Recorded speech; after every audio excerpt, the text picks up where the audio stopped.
오늘은 특별히 2월 첫째 드리는 주일 예배인데 오늘 이벤트가 두 가지가 있잖아요. 오늘을 우리 민족이 지키는 설날이기도 하고 설날 연휴이기도 하고 또 미국에서는 오늘 슈퍼볼이 있는 주인가요? 아마도 신문에서 그렇게 떠드는 거 보니까는 그런가 봐요. 그리고 많은 사람들의 관심이 오늘 만사 다 제쳐놓고 지금 슈퍼볼 본다고. 미국 사람들이 이렇게 무슨 얘기 하나 들어보면은 그 얘기 하고 있더라고요. 대부분 보니까. 너는 어디서 볼래? 뭐 누구랑 같이 보자. 뭐 어디 모여서 보자. 뭐 한국 분들은 설날인데 오늘 어디에서 모여서 그렇게 연휴니까 이제 오늘 많이 모였더라고요. 그리고 아침에 카톡을 열어봤더니 아니나 다를까 저희 집에서도 연락이 왔어요. 한국에 있는 저희 집에서 사진을 한 장 찍어가지고 다 모여서 식사하는 장면을 하나 보내주셨더라고요. 그래가지고 안부 전한다고. 근데 그 사진을 봤더니 갑자기 마음이 막 가고 싶어지는 거예요. 보고 싶고. 벌써 5년 가까이 못 본 지가 그렇게 됐어요. 그리고 특별하게 여러분들도 어렵고 힘들 때면 가족이 많이 생각나잖아요. 그런 것처럼 오늘 아침에 그런 생각이 불현듯 지나가는데 그것 또한 마귀가 주는 생각이겠죠. 그래서 아마도 하나님께서 주의 종으로 부르실 때 가족들을 등지게 하셨나 봐요. 그래서 멀리 이렇게 떨어지게 하시고 또 돌아보게도 못하고 뒤돌아 가게도 못하게 만들어 놓으셨던 것이 바로 하나님께서 정하셨던 계획이었던 것 같아요. 그래서 까딱 속으면은 감정에 빠지고 또 옛날 생각에 치우치다 보면은 자꾸 뒤를 돌아보게 되는데, 특별히 여러분들은 몰라도 저 같은 경우에 주의 종이기 때문에 뒤를 돌아다 보는 것은 별로 하나님이 기뻐하시지 않는 것 같습니다. 그래서 아마도 꺾어 놓으신 백합화처럼 하나님께서 그 백합화를 꺾어서 사역의 장소에 갖다 놓으시고 그곳에서 가시에 찔리고 또 꺾여진 채로 주님의 향기를 바라는 그런 종으로 세워놓으신 것이 바로 하나님의 뜻인 것 같아요. 한참은 그것 때문에 왜 하나님 저를 꺾어 놓으셔가지고 이도저도 아니게 이것도 저것도 못하게 만들어 놓으셔가지고 이렇게 해놓으셨습니까? 라고 그것이 이해가 되지 않고 마음속에 어떤 불평하고 원망하는 그런 이유였었는데, 이제 그 이유를 온전히 알고 보니까 그것이 내게 주신 은혜였다. 뒤 돌아보지 않고 뒤 돌아가지 않고 하나님의 일들을 감당할 수 있는 그러한 하나님의 사랑이었고 나를 너무나 잘 아시는 하나님의 배려였다라는 고백을 나오게 하시더라고요. 여러분들도 삶 속에서 하나님께서 그런 꺾여진 부분으로 남겨놓으신 그런 제목들이 있다면 아마도 그러한 이유 때문에 여러분들을 향한 배려와 사랑의 마음으로 남겨두셨다. 그렇게 고백할 때 하나님께서 놀라운 영광을 여러분 통해서 받으실 줄로 믿습니다. 오늘은 기도하고 묵상하는 가운데 특별한 이 세대를 향한 메시지를 이렇게 마음속에 감동을 주셔가지고 그 메시지를 좀 대언하고자 합니다. 말씀의 제목은 지식이 없어서 망하는 세대여 라는 제목으로 말씀을 전하도록 하겠습니다. 그리고 성경 본문 말씀은 호세아서 전반에 걸쳐서 호세아서를 강의하는 그런 형식으로 말씀을 전하도록 하겠습니다. 여러 군데 말씀을 찾아볼 테니까 여러분 성경을 좀 준비하시고요. 오늘 말씀을 같이 듣도록 하겠습니다. 오늘 말씀은 호세아서 4장 6절 말씀에 내 백성이 지식이 없으므로 망하는도다 하는 구절이 있습니다. 내 백성이 지식이 없어서 망하는도다 하는 구절이 있는데 그 구절에서 제목을 생각나게 해주셔서 하나님을 아는 지식이 없어서 망하는 세대여 라는 제목으로 말씀을 전하도록 하겠습니다. 지식이 없어서 망한다. 참 아이러니컬한 제목인데요. 지식이 없어서 망한다. 여러분, 이 시대처럼 지식이 쏟아지는 시대가 또 어디 있습니까? 그렇죠? 그런데 반대로 생각해 보면은, 여러분, 홍수 때 물이 가장 많이 넘치죠. 가장 세상에 물이 많아진 때가 바로 홍수 때입니다. 그런데 홍수 때 마실 물이 없어지는 거예요. 그런 것처럼 이 시대에 지식이 홍수처럼 쏟아져 나오는 시대지만 그 가운데 참 지식이 없다. 지식이 아무리 많으면 뭐합니까? 그 가운데서 지식의 근본 되시는 하나님을 잊어버린다면 그 많은 지식은 웨이스트, 아무것도 우리에게 유익이 될 수가 없고 오히려 우리를 삼키는 그런 악한 것이 될 것입니다. 아무리 우리 인생에서 많은 것들을 소유하게 되었을지라도 우리의 생명의 근본 되시는 예수 그리스도를 소유하지 못한 인생 마찬가지입니다, 여러분. 아무리 많은 것을 가졌다 할지라도 예수 그리스도 없는 인생은 헛되고 소망 없고 이 땅에 결국은 멸망하는 그러한 결과를 맞이할 수밖에 없는 삶을 살아가고 있는 것입니다. 그렇기 때문에 우리가 이 시대에 다시 한번 우리의 모습을 돌아봐야 될 것인데요, 아직도 많은 세상의 지식 가운데, 세상에 쏟아져가는 많은 귀한 것들 가운데서 예수 그리스도를 발견하지 못하고 하나님이 참 우리의 지식의 근본이라는 사실을 모르고 살아가고 있는 이 세대를 향해서 오늘 하나님께서 호세아서에서 호세아 선지자를 통해서 그 이스라엘 백성에게 외치셨던 그 안타까운 외치심으로, 그 사랑의 외치심으로 오늘 이 세대에게 오늘 이 메시지를 외치고 계십니다. 오늘 이 작은 입술을 통해서도 또한 이 시대에 하나님의 그 사랑하심과 그 기다리심과 그 애타시는 마음을 이 세대를 향해서 전하시기를 원하십니다. 하나님께서 호세아서를 읽다 보면은 우리가 이해하지 못하는 부분들을 참 많이 기록해 두셨는데요, 그 가운데서 아마도 이스라엘의 그런 하나님께 패역하고 또 배도해 가는 그런 모습들이 바로 이 세대에서 예수를 우리 그리스도로 영접하고 그분을 믿는다 하면서 살아가고 있는 믿음의 자녀들, 또한 그 자녀들의 모습이라는 것을 우리가 알게 될 것입니다. 호세아서의 모습은 그 옛날에 이스라엘의 그 믿음 없던 패역한 모습에 불과한 것이 아니라 그 모습들을 통해서 우리의 모습을 비춰보시기를 원하시는 하나님의 배려로 그 옛날의 호세아서를 우리를 위해서 기록해 놓으셨다. 그 호세아서는 북이스라엘이 멸망하기 직전의 이야기를 기록한 내용입니다.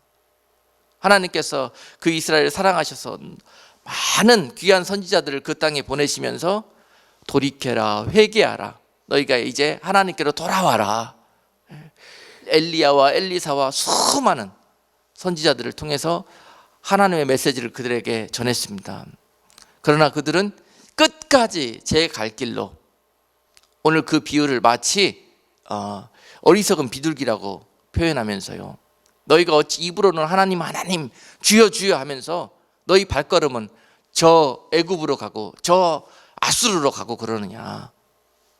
너희가 지금 무엇을 의지하고 어디에다 대고 기도하느냐. 믿지 않는 자들에게 하는 말씀이 아니라 믿는 자들에게 주시는 메시지입니다. 믿는 자들에게. 자, 여러분, 그렇게 범죄한 이스라엘의 모습들, 그 모습들을 한번 보면서요, 오늘 저 모습이 바로 내 모습은 아닌지, 우리 교회의 모습은 아닌지, 아니면 이 세대에 믿는다 하는 그런 성도들의 모습은 아닌지, 그리고 우리가 회개할 것이 무엇이고 또 하나님 앞에 어떻게 돌아가야 되는가 하는 그런 그 해답을 오늘 본문 말씀 가운데서 찾아볼 수 있는 귀한 시간이 되기를 원합니다. 자, 오늘 호세아 선지자를 통해서 이스라엘이 무엇을 잘못하고 있는지를 비유해서 설명해 주시는데요, 먼저 우리 호세아서 7장 8절에서 10절까지 말씀을 찾아보겠습니다. 자, 우리 함께 읽어보겠습니다. 에브라임이 열방에 혼잡되니 저는 곧 뒤집지 않은 전병이로다. 저는 이방인에게 그 힘이 삼키었으나 알지 못하고 백발이 얼룩덜룩할지라도 깨닫지 못하는도다. 이스라엘의 교만은 그 얼굴의 증거가 되나니 저희가 이 모든 일을 당하여도 그 하나님 여호와께로 돌아오지 아니하며 구하지 아니하도다. 아멘.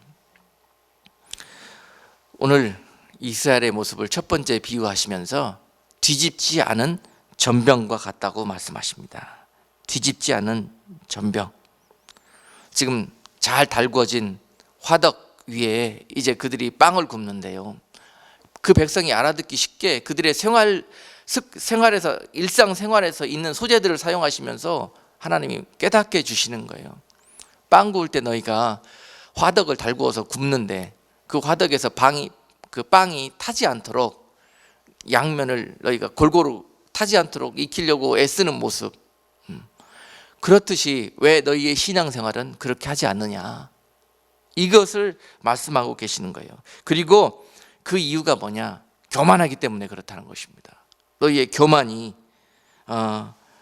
습관화가 되어져 가지고 백발이 얼룩덜룩할지라도 너희가 그것을 깨닫지 못하는도다. 너희가 도대체 신앙생활이 몇 년이고 이제 머리가 희끗희끗 헤어져서 나에게 돌아올 날이 얼마 멀지 않았건만 어찌하여 아직도 너희는 그 모습으로 한쪽만 그렇게 열심을 다해서 그 한쪽만 타는지도 모르고 그것만 익히고 있는 너희들의 모습, 그것을 지적하십니다. 그러면서 이제는 양면이 골고루 익히는 그런 신앙생활을 해라. 이것을 우리 세대에게 우리가 비교해서 생각해 본다면, 예를 들면 지금 우리 세대가 예수님을 구주로 영접하고 그 예수님의 초림과 또 다시 오실 예수님을 우리가 신앙생활에서 균형 잡힌 모습으로 믿고 또 공부하고 또 추구해야 되는데요. 많은 사람, 이 세대가 지금 2000년 전에 오셨던 예수 그리스도만을 붙들고 다시 오실 예수 그리스도는 전혀 생각지 않고 지내고 있는 모습입니다. 그렇죠? 예수님 다시 오십니다. 이 메시지 전하면은요, 많은 사람들이, 믿는다 하는 사람들이 싫어합니다. 노이로즈 반응을 보입니다. 아주 다시 오실 때는 우리를 심판하십니다. 그 날이 있기 전에 속히 구원받고 난 우리들의 죄악, 다시 씻겨져야 되는, 회개해야 되는 우리들의 모습, 주님 오시기 전에 빨리 주님 앞에 우리가 돌아가십시다, 무릎 꿇으십시다 하고 외치면은요, 참 이 세대가 싫어합니다. 그리고 듣기를 꺼려합니다. 아마 이 모습들이 그 당시에 호세아 시대의 이스라엘 백성들의 모습이 아니었는가, 그런 생각을 해봅니다. 이제 우리는 한번 구원받았으니 영원히 구원받았다, 그리고 나태하고 게을러지고 백발이 휘어질 때까지 그 교만함으로 죄지어도 죄인지도 모르고 살아가고 있는 이스라엘의 모습, 바로 그것이 오늘 이 세대에 믿는다 하는 자들의 모습이 아닐까요? 빨리 뒤집기를 원하십니다, 하나님께서. 그리고 아직 생쌀로 남아있는, 생밀가루로 남아있는 또 다른 면이 빨리 아름다운 모습으로 성숙되어지기를 원하십니다. 이것이 균형 잡힌 성도의 모습일 것입니다. 양면이 아름답게 골고루 익어가는 그러한 전병의 모습처럼 이것이 우리들에게 귀한 양식이 될 거예요. 한쪽만 익어진 떡은 우리들에게 양식이 될 수 없습니다. 그리고 그 떡은 그 식탁에서 버려지는 그러한 쓰레기에 불과합니다. 여러분, 양면을 골고루 익힌다는 것은 우리가 신약과 구약의 말씀을 골고루, 나는 신약만 읽어야지 구약은 과거에 불과하고 율법에 불과하다, 그리고 소홀히 해서도 아니 될 것이며, 아멘. 그리고 우리가 기도 생활을 하시는 분들 또한 말씀의 균형을 맞춰야 합니다. 그렇지 않으면 신비적인 부분으로 빠져들기가 너무 쉬워요. 이런 두 부분들이 골고루 익어져야 된단 말입니다. 균형 잡히게 성장이 되고 성숙이 되어져야 된다는 사실입니다. 그리고 우리가 믿음이 있고 또 알아가고 지식이 쌓여가면 쌓여갈수록 나아가서 우리 삶 속에서 그 믿음이 열매로, 삶의 거룩한 산 제사로 드려지고 나타나질 수 있는 성도로 익어가야 된다는 사실입니다. 이것이 양면을 익히는 거예요. 교회에서만 신앙생활을 잘하고 세상에 나가서는 그냥 세상 사람처럼 살아가는 그런 이 시대에 믿는다 하는 자들의 모습, 이것이 한쪽만 이겨가는, 그리고 타져가고 아무 쓸모 없어지는 그런 우리들의 이 세대의 모습 아닐까요? 바로 이런 모습들을 지적하시면서 너희가 뒤집지 않는 전병과 같도다. 이런 신앙생활을 하는 이유로 말미암아서 우리에게 은혜도 사라진 지 오래고 능력도 경험해 본 지 오래가 되었고, 결국은 마귀한테 공격받아서 우리의 삶에 어떻다고 그랬습니까? 그 이스라엘이 하나님이 그걸 자꾸 깨닫게 해주시기 위해서 주변에 그런 열방들을 사용하시면서 계속 침략당하게 하셨던 거예요. 9절에서 저는 이방인에게 그 힘이 삼키었으나 알지 못하고, 하나님이 자꾸 이방인들에게 이방인들을 채찍으로 회초리로 사용하시면서 고치라고 뒤집어라고 자꾸 그 백성들에게 이야기하는데도 그들이 알지 못한대요. 저희가 이 모든 일을 10절 후반부에 보니까 저희가 이 모든 일을 당하여도 그 하나님 여호와께로 돌아오지 아니하며 구하지 아니하도다. 이러한 세대를 향해서 오늘 메시지를 전하고 있는 것입니다. 그리고 또한 그 이스라엘의 모습은 두 번째 비유로 호세아서 7장 11절로 15절 말씀에서 이와 같이 말씀하십니다. 우리 같이 한번 읽어보겠습니다. 호세아서 7장 11절 에브라임은 어리석은 비둘기같이 지혜가 없어서 애굽을 향하여 부르짖으며 아수르로 가는도다. 저희가 갈 때에 내가 나의 그물을 그 위에 쳐서 공중의 새처럼 떨어뜨리고 전에 그 공회에 들려준 대로 저희를 징계하리라. 화 있을진저 저희가 나를 떠나 그릇 같음이니라. 패망할진저 저희가 내게 범죄하였음이니라. 내가 저희를 구속하려 하나 저희가 나를 거스려 거짓을 말하고 성심으로 나를 부르지 아니하였으며 오직 침상에서 슬피 부르짖으며 곡식과 새 포도주를 인하여 모이며 나를 거역하는도다. 내가 저희 팔을 연습시켜 강건케 하였으나 저희는 내게 대하여 악을 꾀하는도다. 아멘. 두 번째, 그 백성을 비유하시기를 어리석은 비둘기라고 말씀하십니다. 어리석은 비둘기. 11절에서 에브라임은 어리석은 비둘기 같이, 에브라임은 바로 이스라엘을 상징하는 말입니다. 자, 여러분, 비둘기가 어떤 영적인 특징을 갖고 있습니까? 상징적으로 비둘기는요, 좋은 샘플입니다. 좋은 아주 예로 주님께서, 하나님께서 사용하시는 그러한 대상입니다. 비둘기는 예수님께서도 순결의 상징으로 말씀하셨어요. 비둘기의 첫 번째 그 상징적인 의미는 뭐냐? 순결입니다. 순결. 마태복음 10장 16절에 보니까요, 보라 내가 너희를 보냄이 양을 이리 가운데 보냄과 같도다. 그러므로 너희는 뱀같이 지혜롭고 비둘기같이 순결하라 라고 말씀하셨어요. 비둘기의 상징은 순결입니다. 순결. 그래서 하나님께서도 이스라엘 백성을 가리켜서 술람미 여인이라고 솔로몬을 통해서 비유하셨고요, 술람미 여인과 같다고 그랬고, 그 술람미의 모습은 아름다운 비둘기 같다고 그랬습니다. 아름다운 반구 비둘기라고 표현하시면서 얼마나 나의 완전한 자여, 나의 비둘기여, 너 하나뿐이로구나. 아가서 6장 9절에서 그렇게 표현하셨어요. 얼마나 하나님이 그 백성을 사랑하시면 비둘기같이 같다고 말씀하시면서 내가 너의 이러한 모습 때문에 내가 너를 이처럼 사랑한다고, 세상에서 너처럼 완전한 자는 없다고, 내가 너를 사랑한다고. 사람들은 너를 얼굴이 시커먼 술람미 여인이라고 그렇게 놀리고 비아냥거리지만은 너의 손은 부르트고 너의 얼굴은 시커멓고 계달의 장막 같지만은 나는 너를 사랑한다. 너는 이 세상에서 나의 가장 아름다운 사랑이고 나의 신부라. 이렇게 말씀해 주시는 거예요. 어떤 모습 때문에, 그 성도들이 어떤 모습 때문에, 비둘기 같은 모습 때문에 그렇게 여기신다는 것입니다. 그러면 그 백성이 어떤 비둘기와 같은 모습이 있어야 할까요? 첫 번째, 순결하는 모습이 있어야 된다는 거예요. 여러분, 비둘기는 절대로 자기 짝 이외에 다른 짝 대상하고 성관계를 하지 않습니다. 일단 자기 짝이라고 부부관계가 되면은요, 죽을 때까지 그 짝만 사랑하고 그 짝하고만 사랑을 나눕니다. 이게 비둘기의 모습인데요, 이거를 하나님 보시기에 순결이라고 말씀하셔요. 그리고 그 성도들에게도 그 순결을 요구하십니다. 그 성도들의 그 순결 때문에 하나님이 그들과 그토록 그렇게 사랑하시면서 애타하시는 거예요. 근데 그 순결을 잃어버리게 됐을 때 하나님의 마음이 이렇게 된다는 것입니다. 아멘 되십니까? 그 순결이란 무엇일까요, 여러분?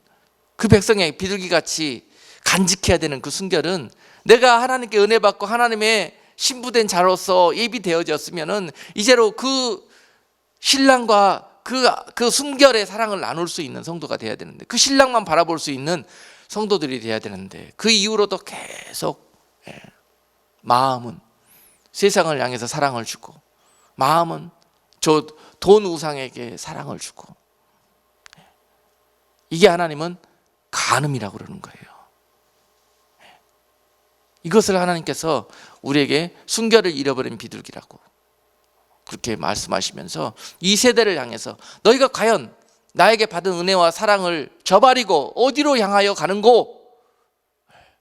돈을 향하여 가는고, 세상의 권력을 향하여 가는고, 그것을 마치 발정난 짐승들처럼 추구하고 사랑하여 그 길로 향하여 가는고, 돌아서라, 내게로 돌아와라, 다시 성결케 되어지고 순결을 회복하라. 할렐루야. 오늘 이 메시지를 이 세대에게도 동일하게 주십니다. 많은 하나님의 백성들이 주 예수 그리스도의 은혜로 구원받고 난 다음에 어떠한 신앙생활과 어떠한 믿음의 삶을 살아가고 있습니까? 여전히 그 이스라엘 백성들처럼 순결을 잃어버리고 세상의 우상과 같은 것들에게 사랑을 송두리째 빼앗겨 버리지는 않으셨습니까? 오늘 다시 그러한 세대에게 요구하십니다. 나에게 돌아와라. 나에게 그 순결을 다시 회복하라. 할렐루야. 그 비둘기의 두 번째 특징이 뭐냐? 그 비둘기 눈에는 항상 눈물이 고여 있다는 것입니다. 그 비둘기 눈에는 눈물이 있다는 거예요. 촉촉하게 젖어 있는 그 눈을 하나님은 사랑하신다는 거예요. 하나님 주시는 은혜 때문에 감사해서 울고, 하나님께 회개할 때, 기도할 때 그저 내 힘이 부족하고 내 믿음이 연약한 이유에서 주님 마음 아프게 하신 것이, 또 그것 때문에 죄진 것이 너무 내 자신이 슬프고 싫어서 회개하는 마음으로 눈물을 흘리고 있는 그 눈망울이 사랑스럽고, 비둘기의 이러한 모습을 하나님이 너무 사랑하시다. 비둘기가 힘이 많고 아주 강력한 파워를 갖고 있어서 사랑하시는 게 아니에요. 비둘기 속에 있는 그 눈물, 여러분, 그 주님이 사랑스럽고 너무 감사하고 너무 좋고 너무 기뻐서 여러분 속에 눈물이 마르지 않는 그러한 신앙생활을 할 수 있는 성도들 되시기를 주님의 이름으로 축복합니다. 이것이 말라져가는 비둘기들에게, 이 세대에 믿는 자 하는 하나님의 자녀들에게 오늘 말씀하십니다. 다시 너희 눈망울의 눈물을 회복해라. 그 은혜와 감격을 회복해라. 내가 예비하고 너에게 줄 것이다. 구하라. 돌아와라. 여러분, 세 번째 비둘기가 갖고 있는 그 특징은 뭐냐? 오늘 본문에서도요, 13절에서 아까 읽은 오세아서 7장 13절에서 이렇게 돼 있죠. 화했을진저 너희가 나를 떠나 그릇 같음이니라. 그릇 같음이니라. 그리고 15절에 보니까 내가 저희 팔을 연습시켜 강건케 하였으나, 하나님께서 그 비둘기의 팔을 그 날개를 강건케 해주셨고요. 그리고 항상 뭐 할 수 있도록 다시 하나님께로, 또 다시 비둘기가 자기 집으로 돌아갈 수 있도록 어디에서든지 자기 집을 찾아갈 수 있도록 능력을 주셨다는 것입니다. 그 날개에 힘을 주셨고 방향 감각을 주셨고, 그러므로 말미암아서 비둘기의 특징은 어디에 갖다 놔도 집으로 돌아온다는 거예요. 그래서 그것을 이사야서 60장 8절은 이렇게 말씀하시죠. 저 구름같이 비둘기가 그 보금자리로 날아오는 것 같이 날아오는 자들이 누구뇨. 아멘. 그런 날아갔더라도 다시 그 보금자리 되시는 하나님께로 돌아오는 그 백성들을 보시면서 기뻐하시는 말씀이에요. 돌아와야 합니다.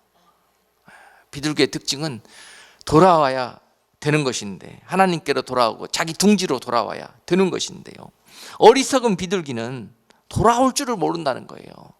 돌아올 줄을 몰라. 너희가 이 세상에 보낸 이유가 뭐야? 여기서 영구한 장막 들고 영원토록 살라고 이 땅에 보낸 게 아니야. 너희는 돌아와야 해. 영원히 거할 너희의 본향으로, 아버지 집으로. 이 방향 감각을 잃어버리고 세상이 영원히 살 것 같은 모습으로 살아가는 이 세대를 향해서 오늘 말씀하시는 거예요. 나그네처럼 살아라. 돌아올 준비를 하면서 살아라. 자, 이것이 바로 어리석은 비둘기가 되어져 가는 이 세대의 모습입니다. 그리고 또한 여러분, 비둘기는 제물로 구약시대 때 하나님 앞에 바쳐졌던 그러한 짐승이었습니다. 근데 이 비둘기는 어떤 제물로 드려졌냐면은 가난한 자들을 위한 제물.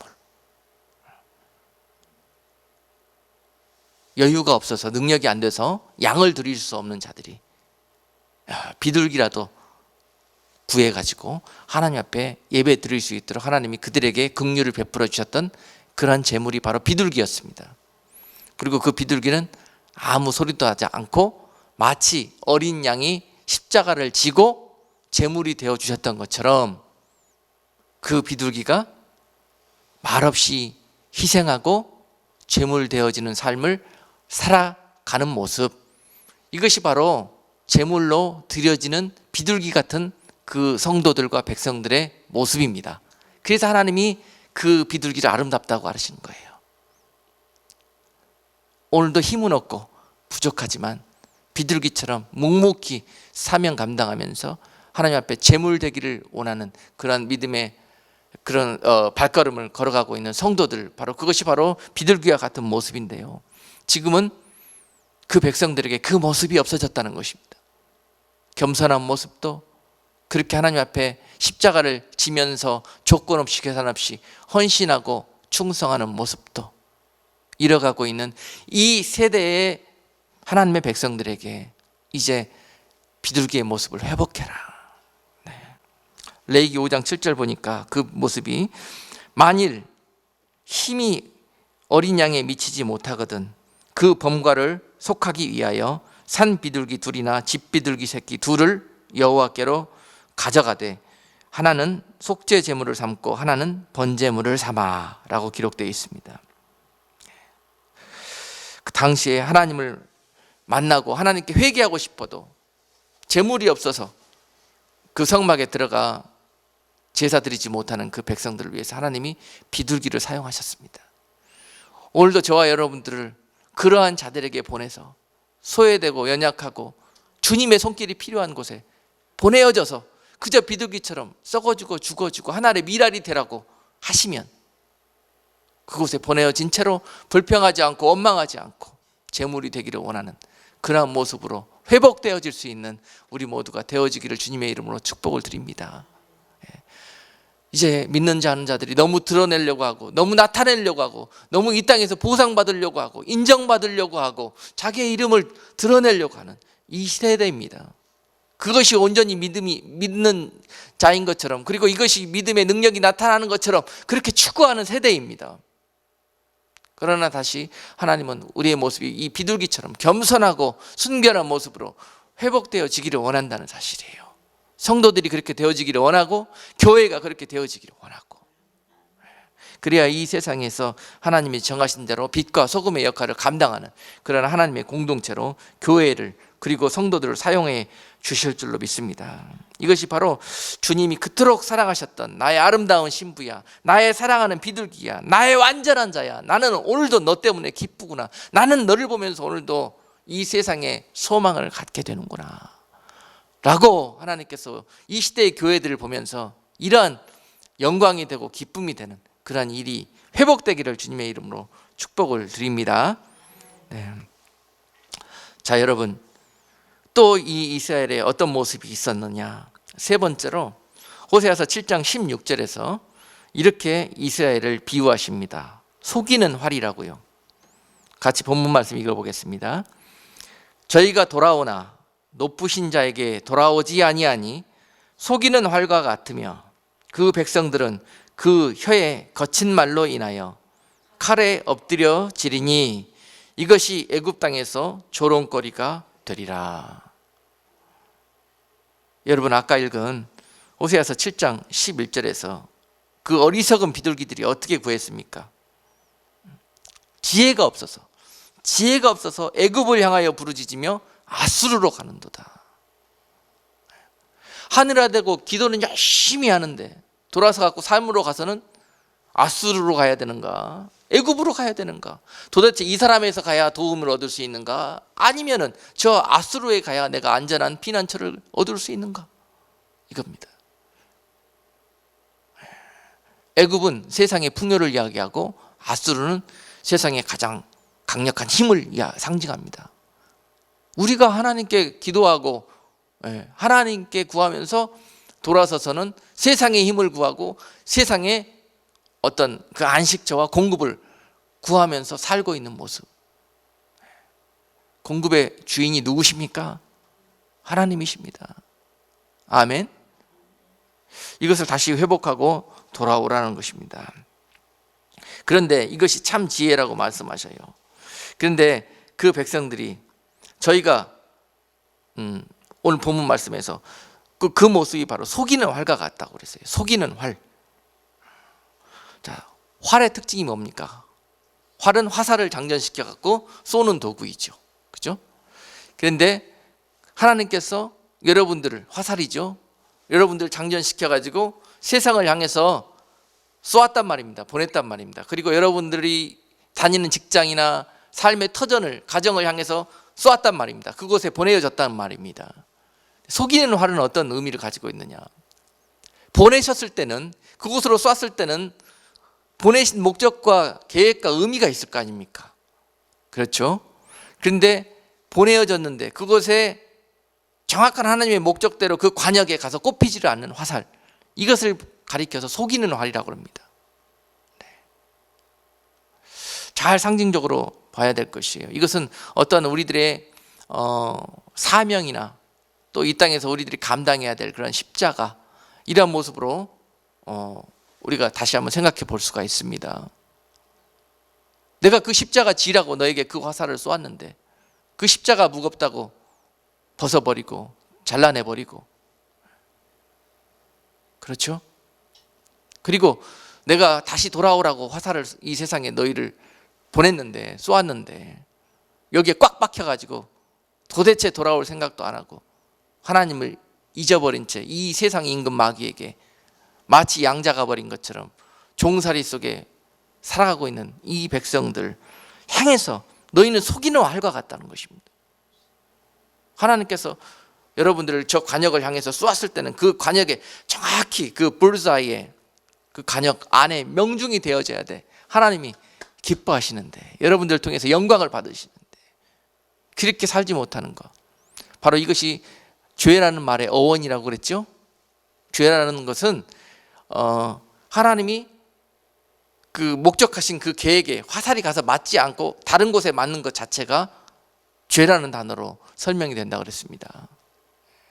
죄가 따로 없어요. 여러분, 내가 막 사람 죽이고 큰 뭐 악한 행실들 막 하고 다닌다고 그래서 그게 그거는 죄고, 보이지 않게 하나님의 계획과 상관없이 내 마음대로, 내 자아와 내 의지대로 그렇게 어리석은 비둘기처럼 다니면서 하고 다니는 언행, 이런 것들은 죄가 아닌 것처럼 보여지죠. 그런데 이것도 죄라는 거예요. 똑같아요, 하나님 보시기에. 자, 그렇게 죄로 얼룩져가고 있는 이 세대에게 빨리 돌이켜라, 회개해라. 당장 하나님이 이러한 우리들의 모습을 살펴보면서요, 벌써 수천 년 동안 기다리고 또 돌아올 때까지 그렇게 인내하시면서 우리를 보고 계신다는 사실을 알아야 합니다. 하나님이 안 계셔서 우리들의 이러한 모습을 보고서도 하늘에서 벼락이 떨어지지 않고 또 이런 우리 삶이 지금 이렇게 평안하고 안전해 보이는 것처럼 영이 되는 게 아닙니다. 하나님이 기다리고 계시는 거예요. 그 사랑 때문에. 좋은 말로 이런 하나님의 그 말씀과 은혜의 메시지를 듣고 그 마음이 깨달아져서 지식이 회복되어져서 지혜가 회복되어져서 하나님께 자발적으로 돌아오기를 원하시고 기다리는 모습 때문에 지금 우리가 이렇게 평안하고 잘 먹고 잘 사는 것처럼 그렇게 느껴지는 겁니다. 언젠가는 그 날이 옵니다, 여러분. 우리를 버려 두시기를 원치 않으시기 때문에. 좋은 말로 해서 듣지 않을 때 하나님이 강력한 하나님의 방법을 사용하실 때가 온다는 말입니다. 그것이 하나님이 우리를 사랑하신다는 증거이기 때문에 그렇습니다. 자, 여러분, 오늘 그 백성들이 그러한 모습을 누군가가 가서 그 백성에게 이야기하고 그들을 돌이킬 수 있는 도구가 필요하셨는데요, 그 도구로 하나님이 호세아를 보신 거예요. 호세아는 거룩한 가정에 태어난 선지자였습니다. 그런데 그 호세아 선지자에게 하나님께서 어떤 명령을 하십니까? 호세아서 1장 2절 말씀 보니까요, 여호와께서 비로소 호세아로 말씀하시리라. 여호와께서 호세아에게 이르시되 너는 가서 음란한 아내를 취하여 음란한 자식을 낳으라. 이 나라가 여호와를 떠나 크게 행음함이니라. 아멘. 하나님께서 이 호세아에게 이상한 명령을 하세요. 어떤 명령이었냐면 너는 가서 음란한 아내를 취하여 음란한 자식을 낳아라. 이게 성경에서 우리가 참 이해하기 난해한 그런 성경 구절이기도 합니다. 왜 하나님이 이런 말씀을 하셨을까? 음란한 아내를 취해서 음란한 자식들을 낳아라. 여러분, 이 말씀을 조금만 묵상해 보면은 왜 하나님이 이 명령을 하셨을까가 이해가 됩니다. 그 대답이 바로 그 다음 구절에 써 있죠. 그 다음 센텐스에 이 나라가 여호와를 떠나 크게 행음함이니라. 이 나라가 여호와를 떠나 크게 행음함이니라. 호세야, 네가 지금 하고 있는 모습이 바로 이 나라, 이 백성들이 하고 있는 모습이라는 거예요. 행음. 네가 한번 당해보라는 거죠. 그러면서 네 마음이 어떤지, 그 마음이 바로 내 마음이라는 것입니다. 그리고 나서 그 마음을 가지고 그 백성들을 사랑하고 그 백성들에게 가서 전하라는 거예요. 그 마음이 하나님의 마음이었다고. 자, 여러분, 그래서 이 호세아가 하나님의 명령에 순종해서 음란한 아내 고멜이라는 여자를 길거리 그 창녀를 아내로 맞이합니다. 그리고 그 이후로 세 자녀를 출산하는데요, 그 자녀를 출산할 때마다 하나님께서 이름을 이렇게 지으라고 합니다. 첫째 아이를 이스르엘, 둘째 아이를 로루하마, 셋째 아이를 로암미, 이렇게 이름을 주시면서 그 이름이 갖고 있는 하나님의 메시지를 말씀해 주십니다. 이스라엘이라는 말은 이스라엘 족속의 나라를 패할 것이다 라는 메시지를 담고 있는 거예요. 그 자녀들 이름 속에 하나님께서 그 백성들을 내가 이렇게 트리트할 거라는 건 그런 메시지가 담겨 있는 겁니다. 이스라엘, 내가 이 이스라엘 백성 족속들을 패할 것이다. 너희가 계속 그 길로 가면은, 돌이키지 않는다면 내가 네 나라를 패할 것이라는 마지막 최후 통첩을 그 자녀의 이름에서 말씀을 주시는 거고요. 두 번째 아이 로루하마, 로는 영어로 낫입니다. 낫이라는 접두예요. 그러니까 루하마는 이 긍휼이 여기시는 거거든요. 하나님의 긍휼하심. 그러니까 긍휼히 여기지 않겠다는 것입니다. 로루하마. 내가 다시는 이스라엘 족속을 긍휼히 여겨서 사하지 않을 것임이라. 다시 내가 너희를 다시 용서하지 않을 거라는 거예요. 최후 통첩입니다. 이거는 최후 통첩. 극약 처방을 하시는 거예요. 하나님께서 그 백성에게. 수백 년 동안 기다리고 수천 년 동안 기다리시다가 그 재앙과 징벌과 심판을 하시기 전에 이렇게 호세아 선지자를 통해서 그 백성들에게 마지막 기회를 주고 계시는 거예요. 목적은 뭡니까? 그렇게 하겠다는 의미보다 그렇게 하기 전에 너희가 돌아오라는 거예요. 세 번째, 로 안미. 안미는 people, 백성이고 로는 not. 너희는 더 이상 내 백성이 아니라는 거예요. 너희는 내 백성이 아니요 나는 너희의 하나님이 아니라. 그렇게 되기를 너희가 원하느냐? 빨리 돌아오라는 것입니다. 여러분, 이런 모든 일들을 겪으면서 하나님께서 이렇게 초라하고, 여러분 이런 말씀을 들으면서 그 능력의 하나님이, 부족할 것이 없는 그 하나님이 뭐가 부족하시다고 그 참담하고 패역한 백성들에게 이렇게 낮아지셔가지고 이렇게 애원하다시피 말씀하십니까? 저는 이 부분 읽으면서 얼마나 울었는지 몰라요.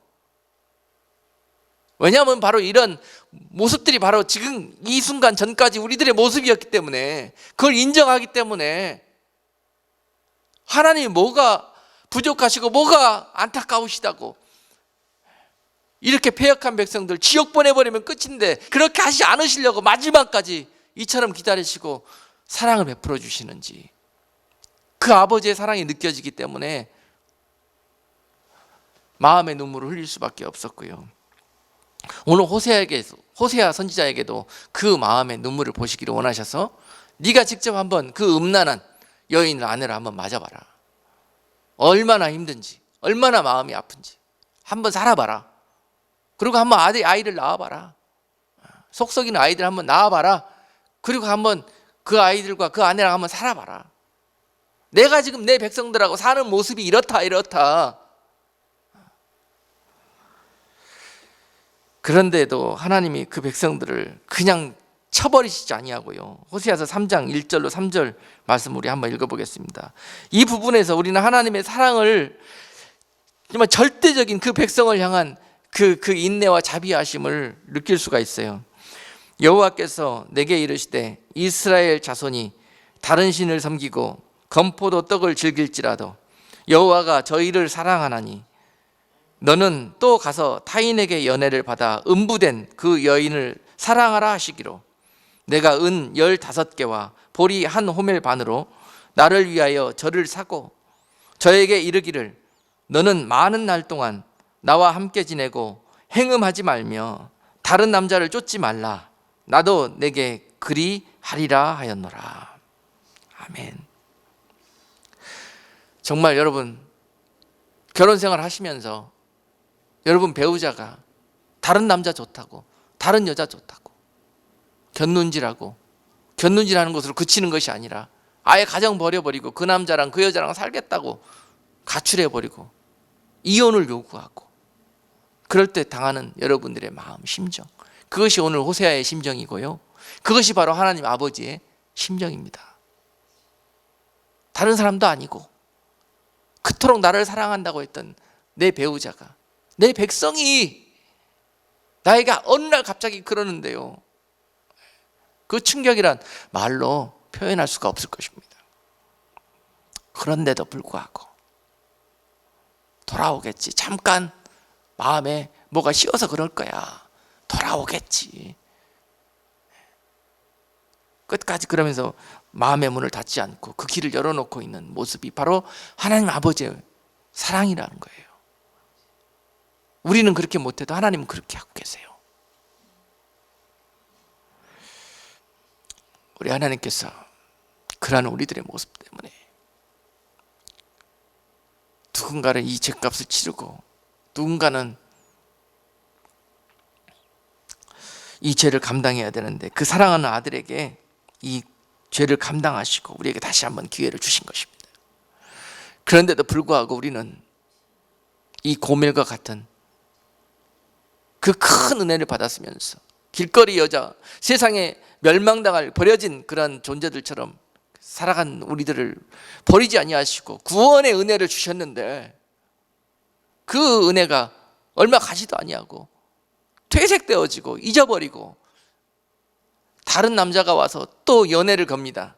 이 고멜에게 감히 맛보지 못할 그 은혜를 받았는데 그 거룩한 선지자 집안의 아내로 택함을 받았는데도 말이죠, 그것을 감사하게 생각하지 못하고 그 옛 죄의 시간들을 청산하지 못하고 얼마 가지 않아서 다시 세상 남자의 연애를 받아가지고 세상 마귀의 연애를 받아가지고 유혹을 받아가지고 그것이 좋다고 다시 돌아가 버립니다. 집을 나가고 가출해 버려요. 그런 모습들이 바로 우리들의 모습 아닙니까? 지금 그 은혜로 구원을 받았는데도 불구하고 세상에 나가서 조그마한 이유 때문에, 시험 때문에, 유혹 때문에 그거 못 견뎌가지고 하나님 모른다 하고 예수 그리스도 잠시 방학한다고 세상 가운데 살아가고 있는 우리들의 모습, 하나님 없이 지식의 근본 되신 우리들의 아버지 없이 우리들의 생명의 구원주 되시는 예수 그리스도와 동행하지 않는 그런 삶을 살고 계시는 우리들의 모습, 그것이 바로 그 세대의 모습이었고 지금 우리들의 모습이라면 오늘 마지막 기회입니다. 우리에게 돌아갈 수 있는 기회예요. 회복할 수 있는 기회라는 것입니다. 그런 다시 또 집 나가버린 고멜을 향해서 뭐라고 그러세요? 하나님께서 다시 가서 데려와라. 다시 가서 데려와라. 호세아에게 이야기합니다. 여러분이 호세아 같으면 마음이 어떻겠어요? 뭐라고요? 하나님, 그 여자 아시잖아요. 내가 이렇게 은혜를 베풀어 줬는데도 불구하고 또 여러분 또 그 세상 남자의 연애를 받아가지고 이제 나 싫다고 가버렸는데요, 내가 왜 가서 그 여자를 찾아옵니까? 찾아와야 합니까? 하나님께 그렇게 불평하지 않고 호세아 선지자가 다시 그 여인을 찾으러 갑니다. 아멘. 이것이 예수 그리스도 그분의 사랑이시고요, 아직도 우리를 놓지 아니하시고 기도하시는, 중보하시는 하나님의 사랑이십니다. 다시 가서 그 남자가 고멜을 놓아주려면 값을 요구할 것이다. 그 값을 요구할지라도 네가 그 값을 치르고라도 그 여인을 다시 데리고 와라. 은 15개와 보리 1호멜 반으로 다시 그 여인을 사서 데리고 와라. 여러분, 마지막 말씀의 결론을 맺겠습니다. 이 모든 모습 가운데 하나님이 그 사랑하는 백성들과 그 세대에게 주시는 메시지, 다시 돌아와라. 호세아서 6장 1절로 6절 말씀을 결론적으로 여러분과 함께 나누고 말씀을 마치도록 하겠습니다. 이것이 참으로 하나님 아버지의 이 세대를 향한 마음이십니다. 호세아서 6장 1절로 2절 말씀. 오라, 우리가 여호와께로 돌아가자. 여호와께서 우리를 찢으셨으나 도로 낫게 하실 것이요, 우리를 치셨으나 싸매어 주실 것임이라. 여호와께서 이틀 후에 우리를 살리시며 제3일에 우리를 일으키시리니 우리가 그 앞에서 살리라. 아멘. 호세아 선지자가요, 마음을 바꿔가지고 그 백성들에게 가서 이제 하나님의 마음을 이해한 거예요. 이제 하나님 아버지의 그 백성을 향한 마음을 이해하고 이렇게 가서 선포합니다. 백성들이요, 이 세대요, 우리가 여호와께로 돌아가자. 지금 우리들의 모습은 이러할지라도 그렇기 때문에 여호와께서 우리를 치셨고 찢으셨지만 우리가 여호와께로 돌아가는 날 다시 회복되게 되실 것이요, 다시 살아나게 될 것이다. 우리가 살 길은 여호와께로 돌아가는 것이다 라고 선포하고 있는 것입니다. 오늘 하나님께서 이 세대에게 주시는 핵심 메시지 3가지가 있는데요, 첫 번째가 바로 호세아서 6장 1절과 2절 말씀에 있는 여호와께로 돌아오라입니다. 회개입니다. 회개, 히브리 말로 슈브라는 말씀이에요. 슈브. 오늘 3가지 마지막 정리하는 말씀 단어 3가지는 슈브라는 첫 번째 단어를 여러분께 드립니다. 회개입니다. 돌아가는 겁니다. 세상으로 돌아가는 게 아니라 하나님께로 돌아가는 겁니다. 그러면 이틀 후라는 것은 어저께 다음 날이죠? 그렇죠? 오늘은 찢어지고 상처투성이고 질병이고 멸망당한 것처럼 그렇게 보여졌지만 내일, 얼마 가지 않아, 바로 내일 하나님께서 우리를 어떻게 하실 것이다? 살리실 거라는 거예요. 돌아가기만 하면 당장 내일 다시 살리실 거라는 거예요. 그리고 제3일에 그 다음 날에는 얼마 가지 않아서 우리를 다시 일으킬 거라는 거예요. 회복시켜 주실 거라는 것입니다. 이것이 그 세대와 그 백성들을 향해 주시는 메시지입니다. 여러분, 고개를 돌려서 다시 주님을 보십시다. 하나님께로 돌아갈 수 있는 마음이 여러분께, 우리 모든 세대에게 오늘 이 시간 회복될 수 있기를 주님의 이름으로 축원을 드립니다. 그리고 두 번째, 아버지의 마음, 아버지가 주시는 이 세대에게 주시는 메시지, 야다라는 히브리 단어입니다. 야다. 호세아서 6장 3절 말씀. 그러므로 우리가 여호와를 알자. 힘써 여호와를 알자. 그의 나오심은 새벽빛같이 일정하니 비와 같이, 땅을 적시는 늦은 비와 같이 우리에게 임하시리라 하리라. 아멘. 두 번째, 하나님의 아버지의 마음, 야다. 야다라는 히브리 말은 알다라는 뜻입니다. 알다라는 것은, 야다라는 말이 의미하고 있는 의미는 뭐냐? 자세히, 세밀히 경험을 통해서 피부로 느끼는 것처럼 그렇게 알아라는 것입니다. 보이지 않는 부분까지 보는 것처럼 알아라는 것입니다. 기본적으로 이 야다라는 단어의 어원은 부부관계에서 나왔어요. 부부관계에서. 부부가 살다 보면은 말하지 않아도 느낌으로 다 알잖아요. 눈빛만 봐도 알잖아요. 옷 들춰보지 않아도 그 속에 점 하나 있는 거 알잖아요. 그런 것처럼 하나님을 알아라는 거예요. 여러분, 지금까지 성경 공부하고 신앙생활 백발이 되도록 하셨으면서 하나님을 얼마나 아십니까? 이렇게 야다하는 모습이 우리에게 얼마나 있습니까? 우리가 알고 있다면 얼마나 하나님을 성경적으로 하나님의 그러한 본성대로 깨닫고 알고 계십니까? 혹시라도 마치 우리가 우상처럼 하나님 상을 만들어 놓고 그 우상과 같이 하나님을 섬기는 그런 신앙생활을 지금까지 한 것은 아닌가요?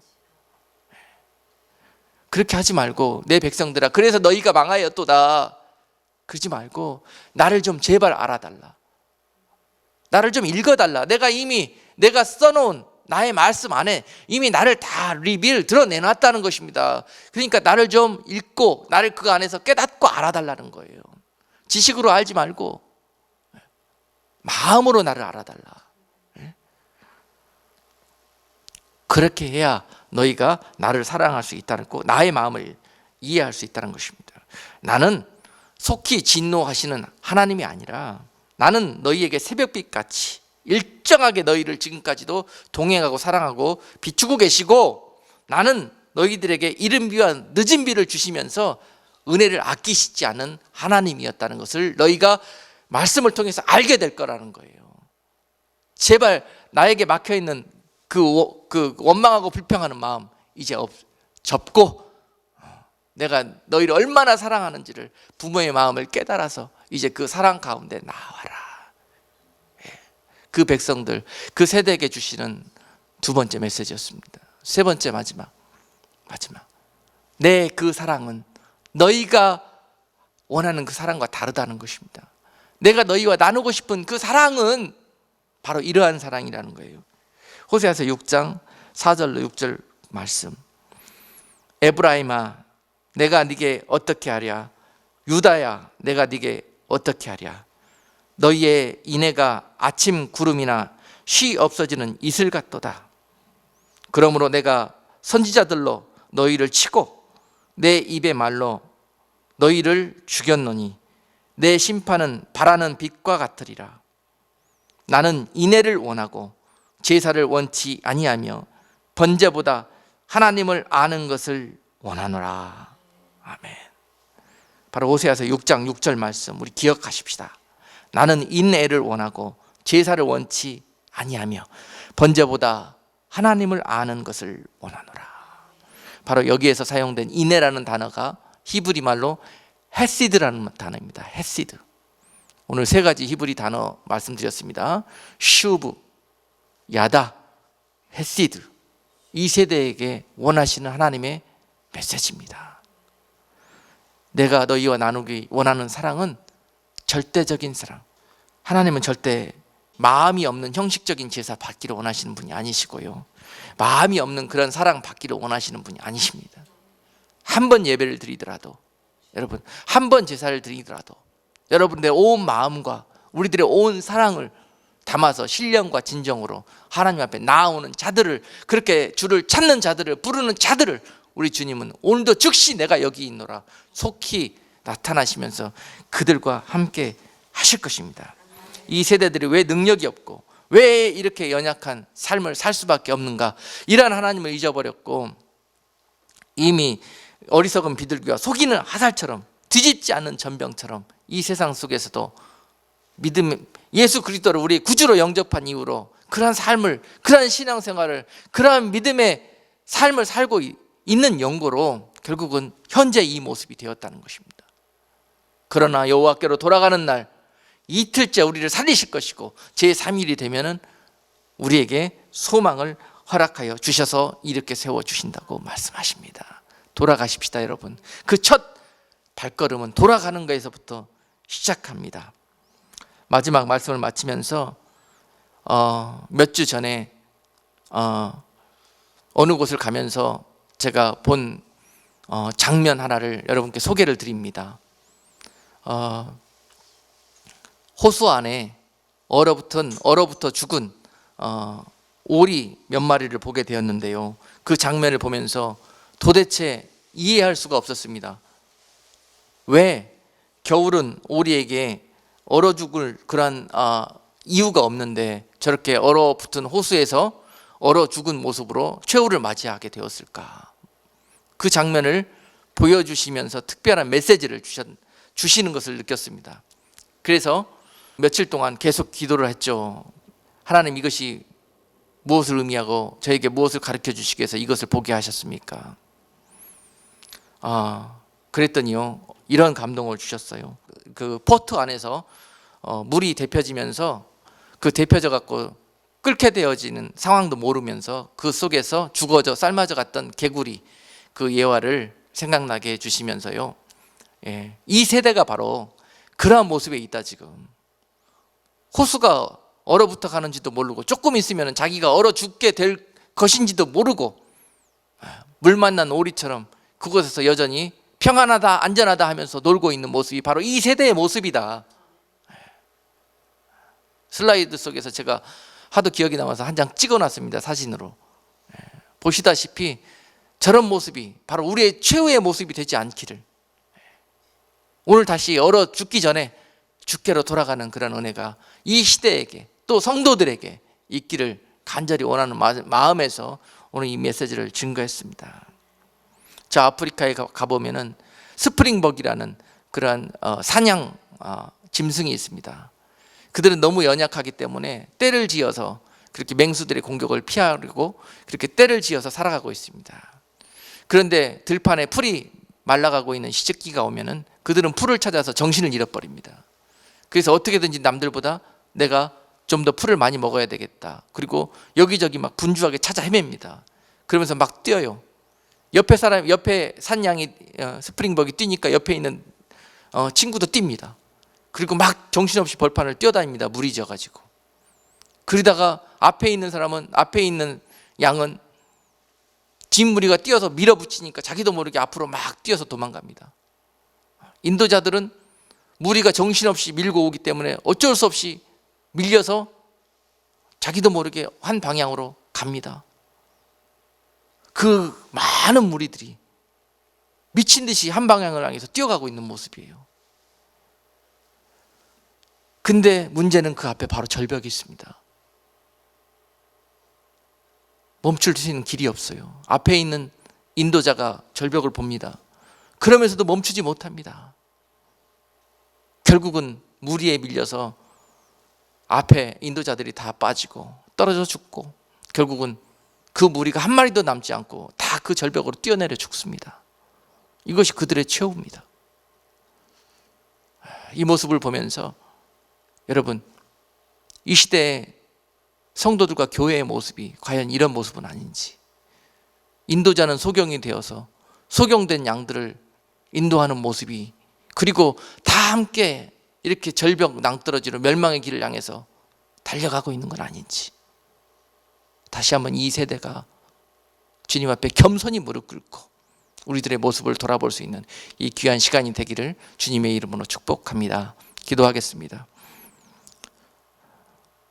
살아계신 하나님, 오늘 이 백성들에게 바로 심판하지 않고 이와 같은 사랑의 손길을 아끼시지 아니하며 다시 그 백성이 회개하고 주님 앞에 그 사랑을 회복할 수 있는 은혜를 주심을 감사합니다.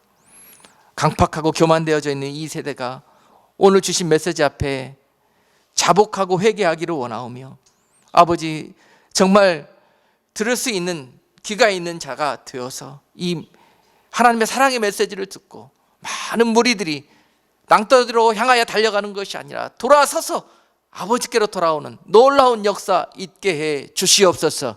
예수 그리스도의 이름으로 감사하며 기도드리옵나이다. 아멘.